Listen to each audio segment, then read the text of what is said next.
Hi, I'm Key, and this is keyKEYadventures.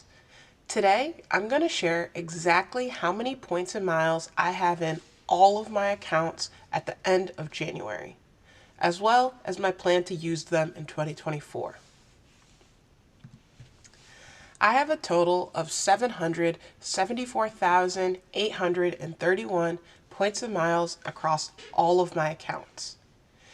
If you haven't already, please subscribe to my channel and let me know down in the comments how many points and miles do you have. Now, let's get into the breakdown. Starting with American Express membership rewards, I have a little over 7,000 points. Back in November, I transferred a little over 50,000 points to Avianca Life Miles to book a business class flight from Asia back to the East Coast where I live. I've had a lot of American Express points and cards since I've been in this game, so I'm not eligible for any of the sign-up bonuses on any of the membership rewards earning credit cards. I have to find creative ways to replenish my point stash with American Express. Major shout out to Anthony Venture. I recently signed up for the American Express business checking account, and I'm waiting to receive the 50,000 membership reward points, which is the sign-up bonus. Thanks, Anthony, for helping me build up my membership rewards stash again. Next up is Air Canada Aeroplan, where I have a little over 26,000 miles with this program. I may look to use these miles for United to take advantage of the stopover program when I'm visiting Major League Baseball stadiums in 2024.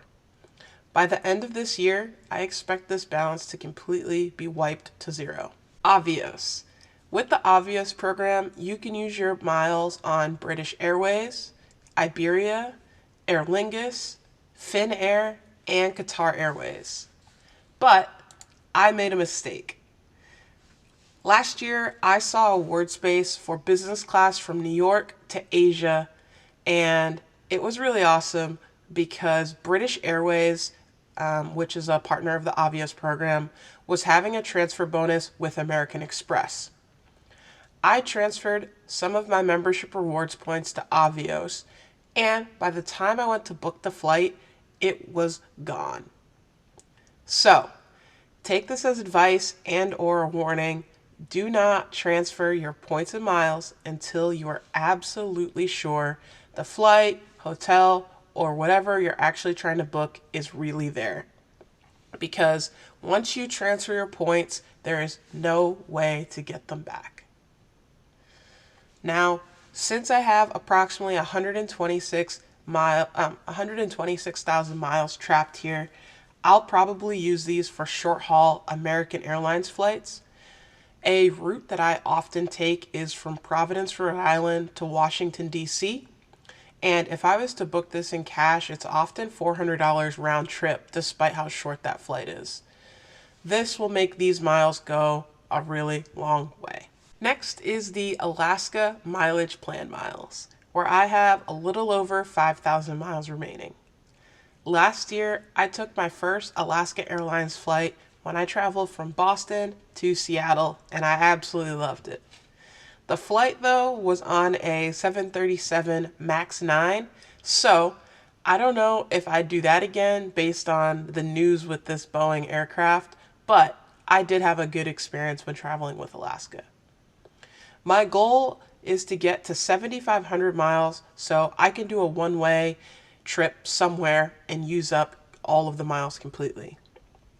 To get the 2,500 miles I'll most likely use the shopping portal and purchase a meal kit or something. Next is American Airlines, where I have 131,000 miles remaining. I do travel with American rather frequently, and when I do, like I mentioned, I pretty much use the Avios miles to book my flights. One of my coworkers actually recently traveled to Japan and showed me some pictures, so I'm thinking I'll probably use these miles to a trip to Japan or somewhere in Asia. To get this done fully in business class, I'll need 140,000 miles to get this done. In addition to these miles, I do have $200 in American Airlines gift cards. Built, this is a new program that I recently just signed up with, and I currently have 250 points with them. Next up is Capital One, where I have 171,374 rewards miles with this program. And personally, I think I'll always keep a stash of at least 100,000 points, just in case some last minute travel comes up. I do really like all of the transfer partners that they have, and also I do want to try Vacasa vacation rentals booked through Wyndham, so this would be a great way for me to use up some of these points. In addition to the rewards miles that I have remaining in my account, I do have $48 of the travel credit remaining as well. With Chase, I have a little over 125,000 ultimate rewards points. I primarily use these for Hyatt stays, but I've also used these for activities that you can book in the Chase travel portal, such as when I went to an elephant sanctuary in Thailand.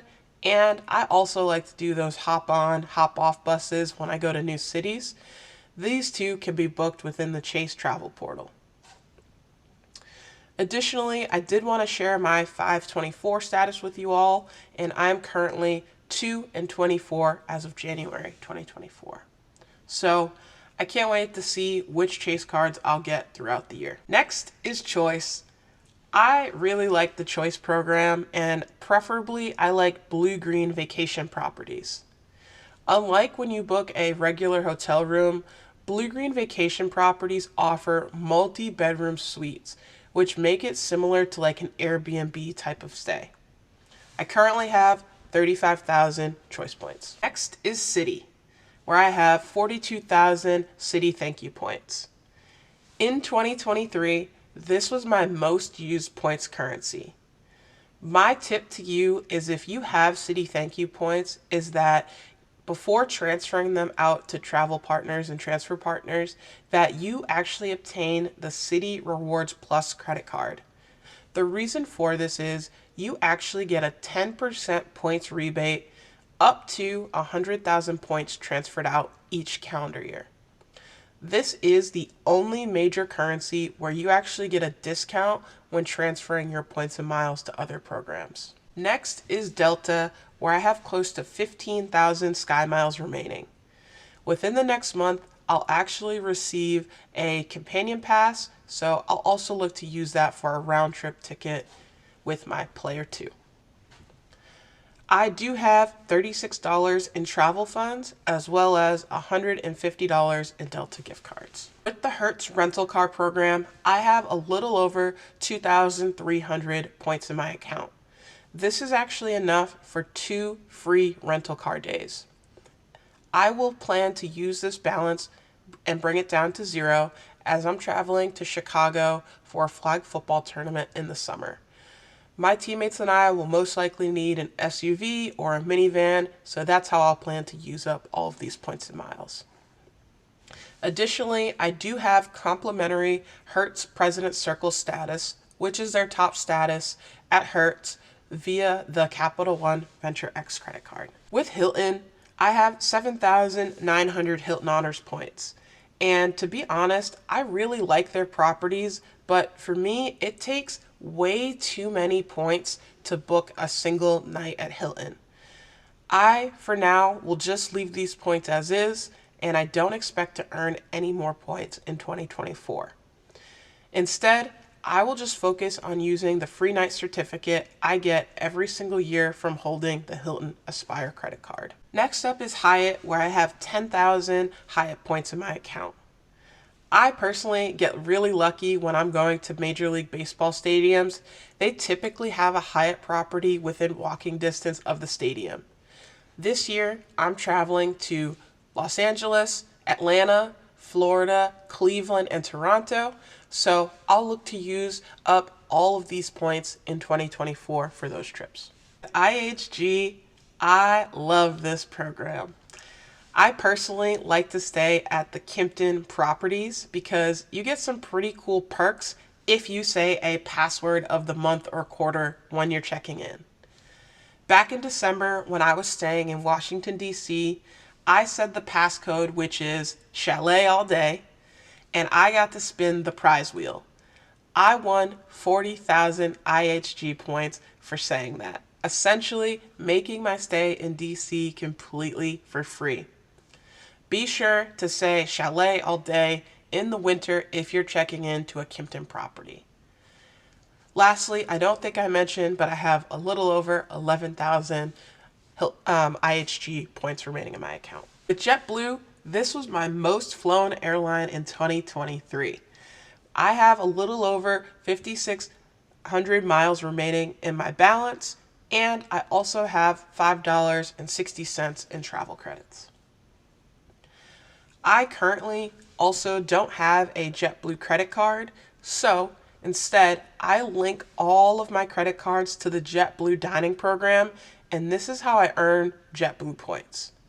At the end of the year, though, I expect this balance to be close to zero or about the same, just because of how quickly I use JetBlue miles.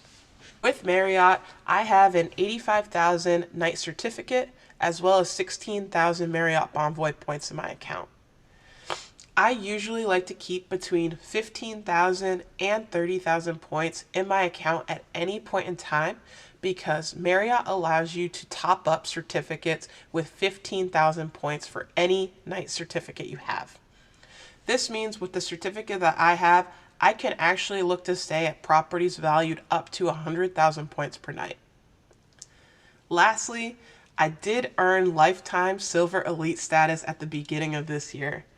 This is the only rewards program where I've received lifetime status, so it's pretty cool, and I wanted to mention it on the slide. With Southwest, I have approximately 16,000 Southwest Rapid Rewards miles remaining. Additionally, I do have $125 in gift cards. The US Bank Altitude Rewards, I have exactly 11,000 points in my account. Despite most of the places I shop and dine at accepting Apple Pay, I'm usually working on a sign-up bonus, so in 2024, I actually may look to get rid of my US Bank Altitude Reserve credit card, but only after I spend the $325 travel and dining credit. United, I have approximately 4,000 miles remaining and $850 in travel bank funds. I'll look to use this travel bank money as I'm finishing up my stadium tour for Major League Baseball stadiums. Wells Fargo, I originally got the Wells Fargo Propel card in 2018.